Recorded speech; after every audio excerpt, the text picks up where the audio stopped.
नमस्कार। आज आजमगढ़ के ऐतिहासिक क्रांतिकारी धरती पर हम आए हैं जो समाजवादियों का गढ़ कहा जाता है। आज उत्तर प्रदेश के कैबिनेट मंत्री पूर्व और वर्तमान राष्ट्रीय महासचिव समाजवादी पार्टी के आदरणीय प्रेम सदस्य श्री शिवपाल यादव चाचा जी का आगमन हुआ। कार्यकर्ताओं में बहुत उत्साह दिख रहा है। हमारे बीच में आज मजदूर सभा के प्रदेश उपाध्यक्ष पूनम श्रीवास्तव जी हैं। आज कैसे लगा मंत्री जी का आगमन? माननीय शिवपाल यादव जी आजमगढ़ में कार्यकर्ताओं से वार्ता करने के लिए आए हुए थे। कार्यकर्ताओं का उत्साह तो इतना बढ़ चढ़ के था और उसमें शिवपाल यादव जी चाचा जी का आना समझिए कि जो भी जितने भी कार्यकर्ता थे और भी ज़्यादा उत्साहित हो गए। एक तरह से सब में जोश भर दिए।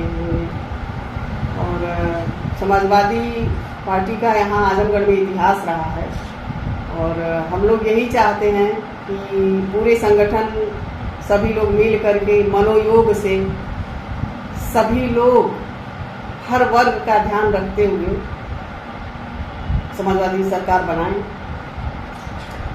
सबसे महत्वपूर्ण सवाल ये है, उपाध्यक्ष जी, मजदूर सभा एक ऐसी है, जय जवान जय किसान का नारा देते थे हमारे लाल बहादुर शास्त्री जी, और नेताजी ने जब अपनी बागडोर संभाली है इस प्रदेश में, मजदूरों और किसानों, दबले कुचले जवानों की हमेशा आवाज़ उठाने का काम किए। बड़ी जिम्मेवारी है मजदूर सभा की आपकी। क्या मजदूर सभा को आज संदेश देंगे आप? समाजवादियों का शुरू से ही ये कार्ल मार्क्स और लोहिया के सिद्धांतों पर ये पार्टी जो है उन्हीं की विचारधारा पर चलती है। माननीय स्वर्गीय मुलायम सिंह यादव जी भी इसी विचारधारा के नेता थे, जमीन से जुड़े हुए नेता थे। उन्होंने मजदूरों के लिए बहुत ही ऐसे कार्य किए जिससे मजदूरों का उत्थान हुआ। लेकिन समय की धारा बदली और इस परिवेश में इस समय की स्थिति ये है कि जो मजदूर हमारे पूरे देश की नींव रखते हैं, जो मजदूर जिनके बल पे हम लोग हर रोटी कपड़ा मकान सब कुछ उन्हीं की देन है, मजदूरों की ही देन है कि रोटी कपड़ा मकान हम लोग अच्छे से खाते हैं और पहनते हैं, लेकिन उनकी उपेक्षा की जा रही है। मेरा बस यही है कि मैं उन मजदूरों के उत्थान के लिए उनकी आवाज़ बन करके मैं अपनी पार्टी में संघर्ष करूंगी, पार्टी तक उनकी बातों को पहुंचाऊंगी ताकि उनका उत्थान हो सके। सबसे बड़ी सवाल ये है, महिलाओं का घर से निकलना बड़ा मुश्किल हो जाता है। महिलाएं घर से निकलती हैं तो कहीं पति का प्रेशर, तो कहीं सास ससुर का प्रेशर, और अपने आवाज़ को आगे बनाना चाहते हैं। उठा कर के हम कैसे अपनी आवाज़ को आगे करें? महिलाओं का सम्मान हमेशा राष्ट्रीय अध्यक्ष जी ने करते आए हैं और महिलाओं का सम्मान बढ़ाते हैं। मजदूरों के लिए मजदूर सभा के उपाध्यक्ष बनने के बाद आप कैसे कैसे मजदूरों को अपने में एकत्रित करके संगठन मजबूत करेंगे? मेरा तो पहला यही काम होगा कि मैं हर विधानसभा में जाऊंगी, पूरे प्रदेश में, हर जिले में जाऊंगी प्रदेश के, और हर जिले के मजदूरों से मैं मिलूंगी और मजदूरों की समस्याओं को समझूंगी। उसको मैं अपने नेतृत्व संगठन के अध्यक्ष जी तक पहुंचाऊंगी और जो भी हो सकेगा, जितना भी हो सकेगा, मजदूरों के उत्थान के लिए, उनके हित के लिए हम लोग कार्य करेंगे एकजुट होकर के। पार्टी में तमाम पार्टियां हैं। कहीं भाजपा कहती है कि महिलाओं का सम्मान समाजवादियों में नहीं होता है, तो कुछ 3 या 4 दिन पहले हमारी कुछ महिलाएं जाकर बीजेपी ज्वाइन की हैं और सुषमा पटेल जिनको राष्ट्रीय अध्यक्ष जी ने सम्मान देकर लड़ाया था, 252 वोटों से चुनाव हारी थी, आज उन तमाम महिलाओं पे आवाज़ उठा रही है। इस पर क्या कहेंगे?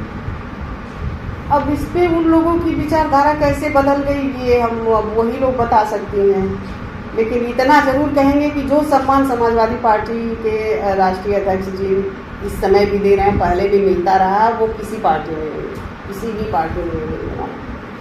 और हम लोगों को तो कोई दिक्कत नहीं होती है, अपना हम हर बात हर समस्या को उनसे कहा जा सकता है। अभी देखिए ना, बीजेपी के शासन में मणिपुर वाला कांड हुआ है, क्या कहा जाए, कहाँ ये लेके जा रहे हैं समाज को। और इस बात के लिए हम लोग एकजुट होकर के हम लोग इसकी लड़ाई लड़ेंगे। महिलाओं के साथ भी अत्याचार ना हो, मजदूरों के साथ अत्याचार ना हो, कहीं भी इस तरह की घटना दुर्घटना होती है तो हमारे अध्यक्ष जी ने भी, राष्ट्रीय अध्यक्ष जी ने कहा कि आप लोग कैंडल मार्च निकालिए। हम लोग इसका विरोध किए थे, हम लोग कैंडल मार्च निकाला गया था, महिलाओं पर जो अत्याचार हुआ था। बेटी बचाओ बेटी पढ़ाओ का नारा देके 6 साल हो गई सरकार को और 9 साल केंद्र में हो गई। इन्होंने संगठन जो बेटी बचाओ बेटी पढ़ाओ का नारा दिया, 2022 चुनाव ही समाजवादियों का गढ़ कहा जाता है आजमगढ़, और 10 की 10 सीटें विधायक जी खाते में सीधा अखिलेश जी की गई है। तमाम विधायक समाजवादियों की नीति और सिद्धांतों पे चलते हैं। आजमगढ़ बहुत समाजवादियों का। आज जिस तरह से मणिपुर की घटना, नंग वस्त्र कर बेटियों को दौड़ाकर उन्हें कुत्तों की तरह नोचा जा रहा है और सदन में आवाज़ उठाने पर उनको बाहर कर दिया जा रहा है, ऐसा शासन कभी आपने अपनी उम्र में देखा होगा? कभी नहीं देखा था।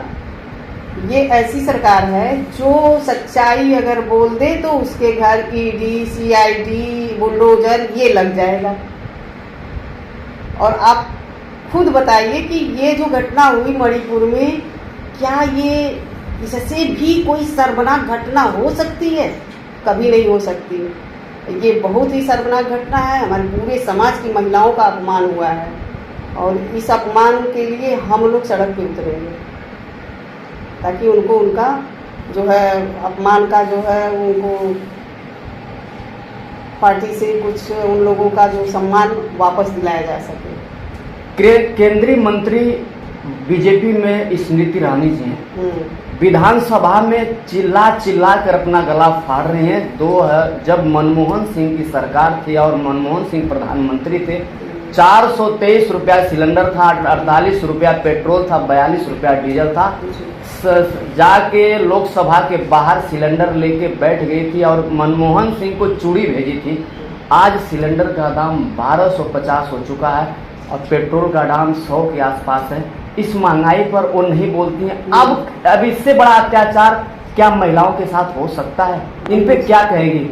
इस पर हम यही कहेंगे कि ये लोग, बीजेपी की जो सरकार है, इनका 2 ही सिद्धांत है, 5 किलो राशन और झूठा भाषण। समझ रहे हैं? 5 किलो राशन दो और झूठा भाषण दो। अब यही गुमराह करके 5 किलो राशन दे करके हमारे नौजवानों को ये अपाहिज बना रहे हैं। कोई भी जो काम धंधा दीजिए, बेरोजगार है तो उनको रोजगार दीजिए, 5 किलो राशन देकर के घर में बैठा के। ये तो दास प्रथा जो बहुत पहले थी, आपके 1947 के पहले, आज़ादी के पहले दास प्रथा थी। उसमें यही था कि इनको बस खाना खिलाओ और ये घर में बंद रहें, बस पेट भरने का काम कराया जाता था।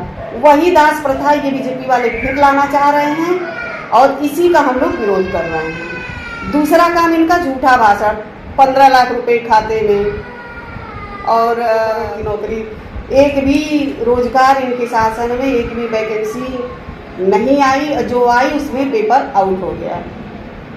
ये इनका सिद्धांत है। 10 साल जो बेरोजगारी झेलते हुए बच्चे, कितने नौजवान जो है आत्महत्या कर लिए, कितने नौजवान डिप्रेशन में चले गए हैं, कितने नौजवान जो है प्राइवेट नौकरी, MBBS और MBA कर के बच्चे, BTech MTech कर के बच्चे जो है प्राइवेट नौकरी कर रहे हैं, वो भी 2000, 4000, 6000 में नौकरी कर रहे हैं। तो ये समझिए कि हम ये देश को कहाँ ले जा रहे हैं। देश की जो अर्थव्यवस्था है, देश तो खोखला होता जा रहा है, बच्चों को रोजगार नहीं। 76 साल देश को आज़ाद हुए हो गया। 76 साल के लोकसभा भवन में जो नवनिर्माण लोकसभा बना है, उसमें अगर राहुल गांधी आवाज़ निकालते हैं तो उनको सजा दे दी जाती है और उसी सदन में मणिपुर की अगर घटना पूछी जाती है तो उस पर तमाम प्रकार की बाधाएं, तमाम भाषण, इस पर कोई विश्वास अंधविश्वास करके हटा दिया जा रहा है। विश्वास पारित नहीं हो रहा है। सदन के बाहर लोग धरने पर बैठे हैं। क्या महिलाएं कब जागृत होंगी आप लोग के माध्यम से? हम लोग पूरा प्रयत्न कर रहे हैं कि महिलाओं को जागरूक करें। गरीब, बेरोजगार, नौजवान, मजदूर, किसान, सबके हित की बात करेंगे और सबके लिए हम लोग सड़क पे उतरेंगे। और सभी लोगों से यही हम अनुरोध करते हैं कि बीजेपी हटाओ, सपा को लाओ। आखिरी सवाल आपसे है कि आजमगढ़ समाजवादियों का गढ़, उपचुनाव में गाजीपुर का एक ऐसे शानदार प्रत्याशी आए, अपने आप को शिवपाल और अखिलेश जी से तुलना करने लगे।